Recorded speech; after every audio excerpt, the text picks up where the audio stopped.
biến thôi nhá. Đây.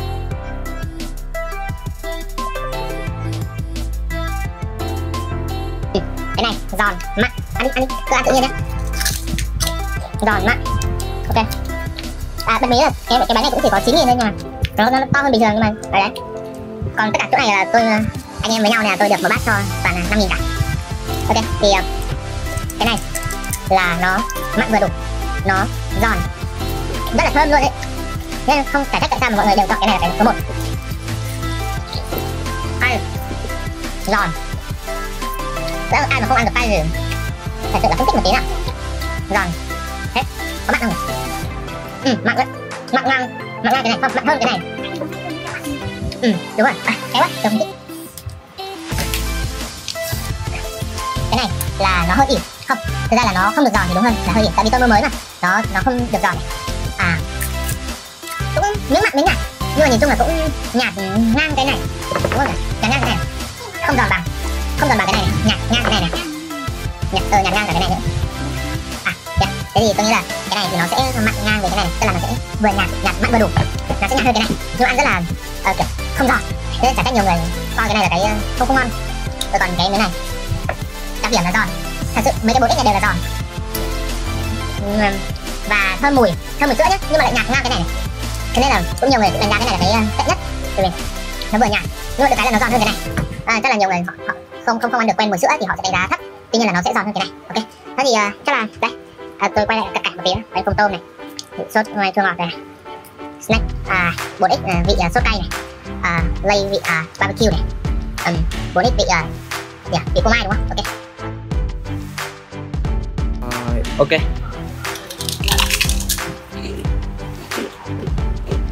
Này. Vị nào? Tôi thấy là mặn, hơi mặn quá. Nào, khoe trước vị thế nào? Nó phồng tôm. Nó sẽ giòn này. Phồng tôm đương nhiên rồi, nhưng mà nó giòn này, nhưng mà nó thế nào, nó có mặn với khoe không hay là nó thế nào?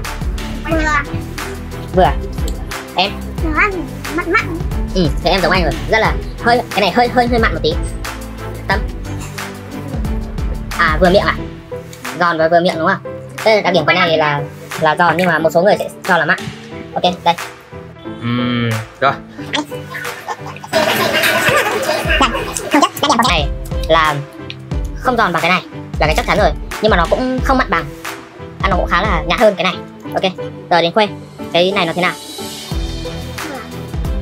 Vừa là nó vừa đúng không? Nhưng mà nó có giòn bằng cái này không? Có công nhận với Hùng là nó không giòn bằng đúng không? Em nhưng mà nó không giòn bằng cái này đúng không? Nhưng mà vị thì nó rất là vừa đúng không? Không như cái này hơi mặn đúng không? Ngon. Khuê, Tâm vừa đúng không? Vừa miệng, không giòn bằng. Hơi nhạt, nhưng mà cái chính là nó không giòn bằng, không mặn bằng. Thì nếu mà ai ăn quen nhạt và cũng không cần quá giòn thì ăn cái này nó sẽ hợp lý. Ok. Ăn đi. Ủa, đây. Mình đậm nhỉ. Thì mọi người cảm nhận cái này với sốt là nó rất là mặn và nó giòn có ngang cái này nhỉ? Không giòn, không giòn hơn. Nó là giòn hơn cái này. Tuy nhiên nó lại hơi bị cay quá. Hơi bị cay. Đúng rồi, bởi vì vị nó cay mà. Nó khá là cay, nhưng mà nó lại không mặn bằng cái này. Ok. Thì tóm lại, so với cái này sẽ là giòn nhất này. Cái này thì vừa miệng nhất này. Cái này sẽ là khá là cay này và giòn hơn cái này. Ok. Giờ đến Khuê. Cái này thế nào? Và giòn hơn cái này đúng không? Cũng như Hùng nói. Ok. Có gì khác Hùng không? Thế thì em còn thấy cái gì khác anh không? Em ăn cay còn cái gì khác anh không? Tức là nó vẫn giòn hơn cái này đúng không? Vẫn giòn hơn cái này và không giòn bằng cái này đúng không? Quay Tâm. Cũng như Hùng đúng không? Có gì khác Hùng không? Ok. Có gì khác Hùng? Đúng rồi, nó sẽ hơi bị cay quá. Đến tận mình cũng 18 tuổi rồi nhưng mà vẫn không ăn được. Cay, hơi cay. Rồi. Ok.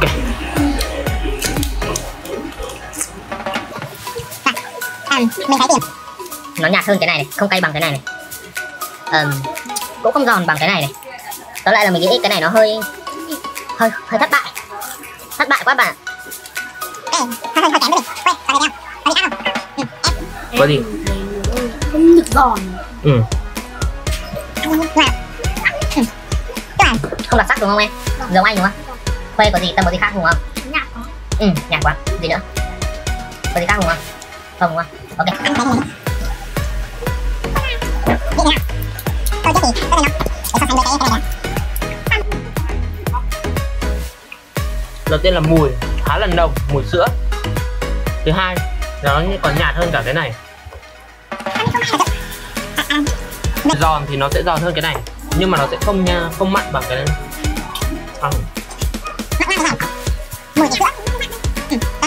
Nhạt này, giòn này, giòn giống cái này, thơm, rất là thơm. Có đặc sắc là mấy cái này rất là đậm vị luôn, cái này thì rất là cay này, vị cay mà cay lại rất là mùi phô mai, nó rất là mùi sữa luôn đấy. Thế thì đặc điểm cái này là giòn này, hai là nhiều mùi này. Đấy. Thì bây giờ mọi người chấm điểm nhé. Mọi người chấm điểm là cái nào là ngon nhất? Tôi trước nhá, tôi vẫn thấy cái này là ngon nhất, bởi vì nó vừa miệng, nó không quá mặn như cái này, mà nó lại đương nhiên là nó sẽ không giòn bằng rồi, nhưng mà tôi nghĩ là với tôi thì giòn nó cũng không quá quan trọng, thì là ăn cái này rất là ok. Mọi người quay trước cái nào nhất? Thì em cái nào trước nhất? Tâm cái nào nhất? Cái này nhất đúng không? Vậy là cả 4 người đều đồng ý cái này là nhất. Ok, cái thứ nhì theo Hồng thì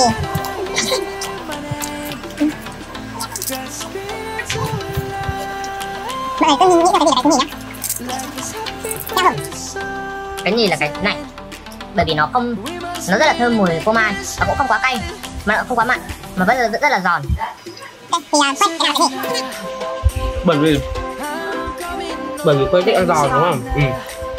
Nhưng mà công nhận là nó mặn với Hùng, nhưng mà với Quê thì nó bình thường, vừa ăn này. Thế với em cái nào là cái nhì? Giống anh. Thế Tâm cái này à? Ui, bắt đầu đấu nhau rồi. Thế đây là đấy nhá, thì mọi người tự xem xét xem cái nhì là cái thế nào nhé. Nhưng mà mình thấy đặc điểm của cái này là giòn, mặn, hơi mặn thôi, hơi mặn một số người.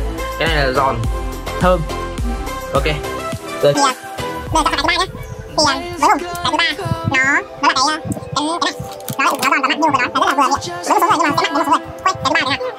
Quay cái thứ ba này là cái này á, kinh nhỉ em. Giống anh. Cái thứ ba là cái này. Quay. Cái này là cái thứ ba. Wow. Bởi vì nó rất là cay này, nó rất là giòn này. Tôi cay quá. Còn mọi người có vẻ ăn được cay như là cái này là cái thứ ba. Tôi với em là cái này là cái thứ ba. Ra cho có 4 người nên tôi thì chạy. Đến cái thứ tư. Theo tôi thì cái thứ tư chắc là cái này, bởi vì tôi không ăn được cay, đổ ra thêm một này. Tại vì tôi không ăn được cay nên là tôi chọn cái này là cái thứ tư. Thì nó mặn vừa đủ, thậm chí là hơi mặn đấy, nhưng mà tùy miếng nhá. Có miếng nó sẽ hơi mặn, nhưng mà nó không giòn và nó hơi dầu, nhưng mà tôi thấy nó vẫn đỡ hơn vị cay. Còn tờ Khuê vẫn chọn cái này cái thứ tư đúng không? Thế em cái này là cái thứ tư à? Bởi vì nó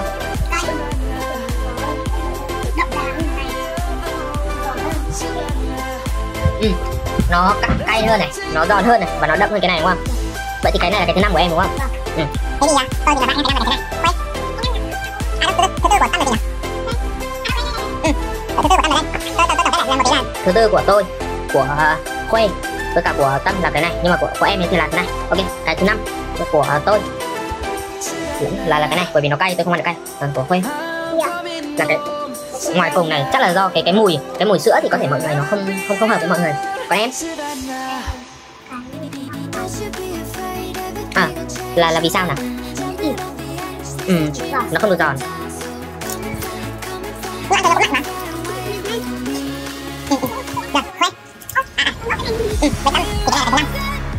Cái thứ 5 này của Hùng là cái này, của Khuê là cái này này, Khuê với Tâm là cái này, và của em thì là cái này đúng không? Ok.